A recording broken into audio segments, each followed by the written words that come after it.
Maswerteng umaga po mga ka-STL. Narito na po ang resulta ng STL Muntinlupa para sa araw na to, first draw January 8, 2025. Araw ng Miyerkules. Naway ang mga natayan niyo pong mga numero kanina ay manalo nawa ngayong umagang ito, 11 AM. Kaya kunin niyo na po ang inyong mga tickets. Narito na po ang resulta.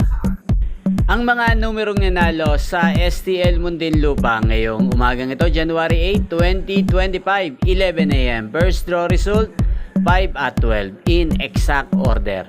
Sa lahat po ng tumaya kanina sa STL Muntinlupa para sa first draw ng 5 at 12, congrats po sa inyo. Panalo po kayo. Again, 5 at 12. At ngayong umagang ito sa STL Muntinlupa, atin pong i-shoutout si Ate Kailin ng Muntinlupa. Shoutout po sa iyo Ate Kailin, naway nasa mabuti ka pong kalagayan. At sa lahat po ng mga taga Muntinlupa dyan, shoutout po sa inyo. Inyo pong napanood ang resulta ng STL Muntinlupa sa channel na to, Roderick Hernandez TV. Magkita-kita pong muli tayo mamayang alas 4 ng hapon dito po sa channel na to. Thank you for watching.